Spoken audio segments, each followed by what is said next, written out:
शादी होने के बाद में अक्सर हस्बैंड और औरत के बीच में यानी कि पत्नी और आदमी के बीच में बहुत ज़्यादा झगड़े होते हैं। वो झगड़ों का कारण दोस्तों गुप्त रोग भी हो सकता है। नमस्कार दोस्तों, मैं अरविंद आपका स्वागत करता हूं आपके अपने प्लेटफॉर्म अरविंद मेरा साथी में।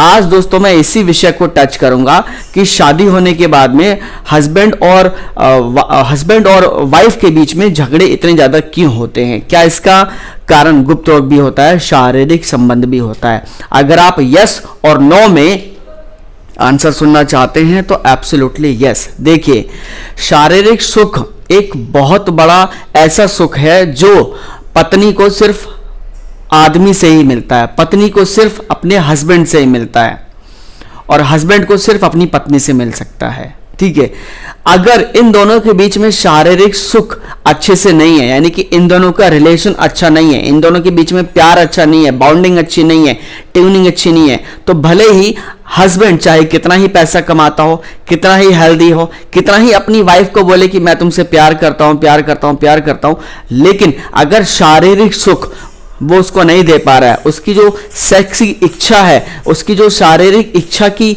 पूर्ण है, वो उसको पूर्णता नहीं कर पा रहा है, तो उनके बीच में दोस्तों झगड़े जरूर होंगे। आपने जरूर देखा होगा कि आज के दौर में डाइवोर्स यानी कि तलाक बहुत ज़्यादा होते हैं।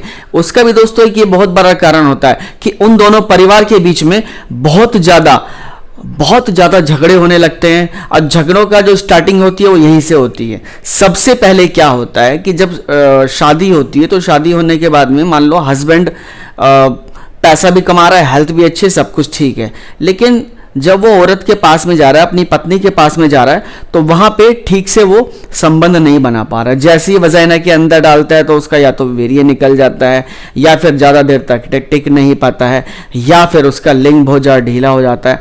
तो इसके कारण से क्या होता है कि जो औरत है यानी कि जो पत्नी है उसके मन में चिड़चिड़ापन हो जाता है, चिड़चिड़ापन आने लगता है, क्योंकि वो भी एक शरीर है, वो भी अर्धांगिनी है उसकी। तो जब आप उसको ठीक से संतुष्ट नहीं कर पाते हैं तो उसके मन में चिड़चिड़ापन पैदा होगा, और चिड़चिड़ेपन होने से आपकी प्रति जो एक प्यार है, जो एक बाउंडिंग है, जो एक रोमांस है, वो धीरे धीरे कम होने लगता है। जब धीरे धीरे कम होने लगता है तो वही फिर झगड़े का रूप ले लेता है। फिर छोटी छोटी बात पे झगड़े होते हैं, जहाँ पे छोटी छोटी बात पे ये ठहराव आ जाना चाहिए था कि चलो कोई बात नहीं, हो गया सो हो गया, चलो कोई बात नहीं आगे देख लेंगे, चलो कोई बात नहीं खत्म कर लेते हैं। वहाँ पे उन छोटी छोटी बातों के झगड़े को खत्म करने के बजाय वो छोटे छोटे झगड़े होते हैं, वो भयंकर लड़ाई का रूप ले लेते हैं। और रूप लेने के बाद में यहाँ तक ये नौबत आ जाती है कि औरत ये बोलने लगती है कि मैं इस आदमी के साथ में रहना ही नहीं चाहती हूँ,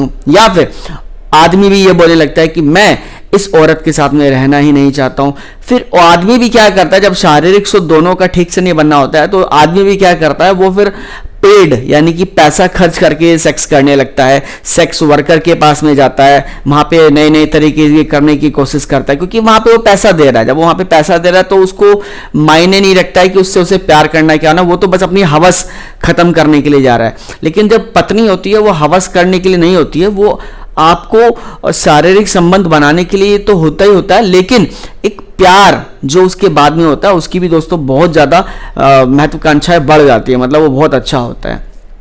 तो वो बाहर करने लगता है, फिर वो शराब पीने लगता है, फिर वो डिप्रेशन में चला जाता है, और भी बहुत प्रकार की उसको परेशानियां मानसिक रूप से उसको चलने लगती है। जब ये सब चीज़ें आदमी के साथ में चल रही होती है तो भैया औरत के साथ में भी ऑब्वियसली होनी शुरू हो जाती है। औरत की जो इच्छा होती है कि भैया ये आदमी मुझे संतुष्ट करेगा, मुझे खुश रखेगा, मुझे प्यार देगा, मुझे ये सब करेगा, वो धीरे धीरे कम होने लगती है। फिर औरत भी छोटी छोटी बात पे उससे झड़ने लगती है, लड़ने लगती है, और कुल मिला के बात ये होती है कि फिर आदमी कभी औरत के पास में आना भी चाहता है तो औरत उसको हटा देती है, नहीं मेरा मन नहीं है, नहीं मेरा मन नहीं है, मेरी इच्छा नहीं कर रही है, मेरे से नई इच्छा हो रही है। फिर धीरे धीरे जो औरत होती है, उसका पत्नी जो होती है, उसका कहीं ना कहीं अफेयर भी चलने लगता है। मान लो वो जो हस्बैंड है वो अगर सुख नहीं दे पा रहा है तो हो सकता है उसका दिल किसी और पे आ जाता है, उसका मन किसी और की तरफ आकर्षित हो जाता है। जब आकर्षित हो जाता है तो फिर वो उसको वहाँ पे प्यार मिलने लगता है। जब अफेयर जैसी संभावनाएं बढ़ जाती हैं, ऐसी चीज़ें होने लगती हैं, तो और भी ज़्यादा उनके बीच में बहुत ज़्यादा विस्फोटक होने लगता है, यानी कि बहुत ज़्यादा लड़ाई होने की चीज़ें बढ़ जाती हैं कि मतलब छोटी छोटी बात पे फिर चिड़चिड़ाहट, लड़ाई झगड़े और फलाना ठिकाना पता नहीं क्या क्या चीज़ें दोस्तों होने लगती है ना। और इसके बाद में लोग तलाक, डाइवोर्स, कोर्ट, इन चक्करों में जाते हैं और दूर अलग रहने लगते हैं। या फिर अगर पत्नी का मन ठीक नहीं है तो वो एक बार पीहर चली जाती है, अपने घर चली जाती है, तो काफ़ी दिन तक वापस नहीं आती है। हस्बैंड बोलता है कि नहीं वापस आ जाओ, मैं लेने आ रहा हूँ, तो आने के लिए तैयार नहीं होती है। तो ये बहुत सारे ऐसे कारण होते हैं जो दोस्तों शारीरिक सुख से भी मतलब आते हैं। जरूरी नहीं है कि शारीरिक सुख से ही सारे आए। ये बोल रहा हूँ पैसा भी है, आपका घर भी है, कोई टेंशन भी नहीं है, सब कुछ मिल रहा है, सब कुछ मिल रहा है, लेकिन शारीरिक सुख नहीं है तो भी सब कुछ बेकार ही है। समझ में आया आपको मैं क्या कह रहा हूँ?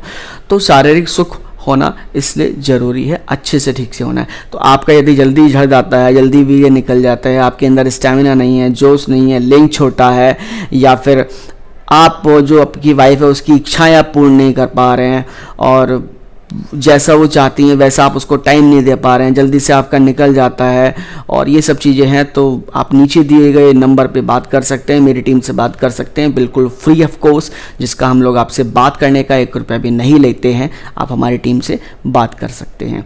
आशा करते हैं दोस्तों ये वीडियो काफ़ी आपको पसंद आया होगा। पसंद आया तो वीडियो को लाइक करें, शेयर करें, सब्सक्राइब करें। ऐसे ही और अन्य वीडियो देखने के लिए चैनल के साथ बने रहिए। तब तक के लिए नमस्कार।